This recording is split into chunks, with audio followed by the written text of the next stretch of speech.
our Titan Incubator heat plate in the mail this week, and this is exactly how it came. We got it on Amazon.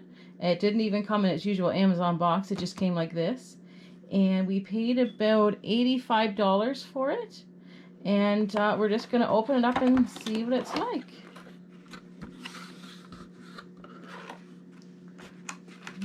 So it comes with 4 legs.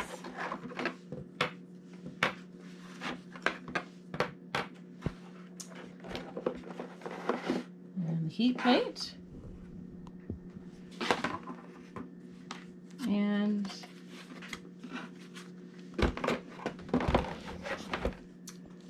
an instruction manual.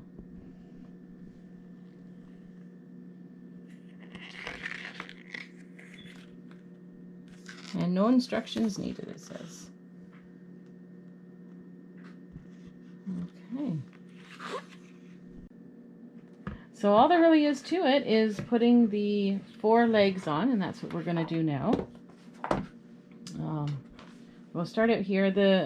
Well, you see if the legs, but they've got 1, 2, 3, 4, 5. There's nothing in the instruction manual about what these numbers represent, whether it's weeks, I don't really know. But we're going to adjust it to the height. It's just going to make it easier for us to make it level using these numbers, I believe. And it's got these little levers here. You push in and it will be able to go through a little better. So that's why they're there. We're just going to insert that with this tip going this way. For now, I'm just going to put it at 1.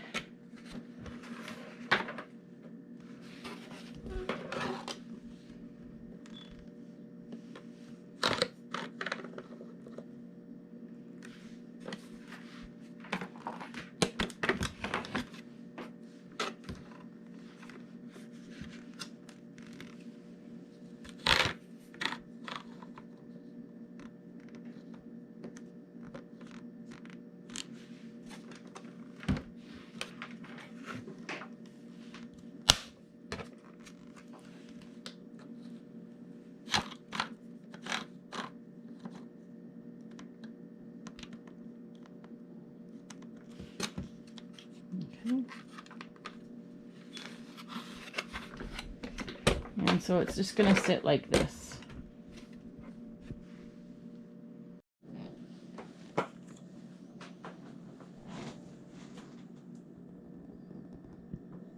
So I'm just going to tell you that the instructions in the manual says to make sure that it's at minimum 3 centimeters from the brooder plate to your bedding that's in your brooder, just to prevent any fires.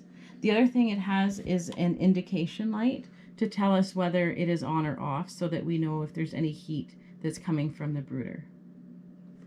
So the reason why I wanted to get the heat brooder was because I've seen lots of reviews that it is a whole lot safer than using the heat lamp that we are using.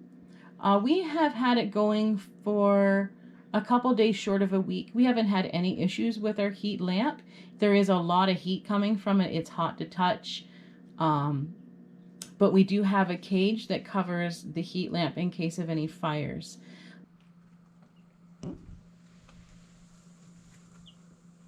Because it's in our house, I wanted something a little bit safer, so we're going with this method where the heat will radiate from the plate underneath, and the chicks will, when they are chilly or cold, they'll go under the heat plate, and they'll stay there. When it gets too warm or they're wanting to cool down, they will leave this.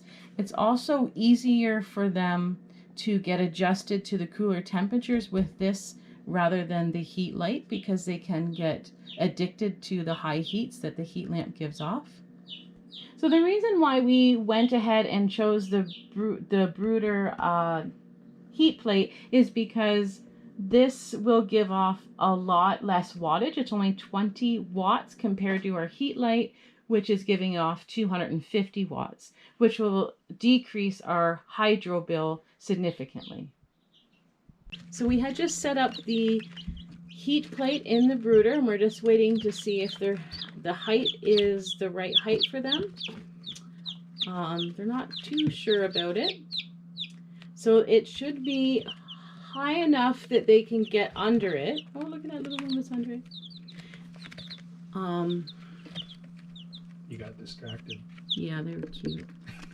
So it should be, the height should be that they can get under it comfortably, but not too high that they can stand under it. And that's about the adjustment that you want for the heat that they need.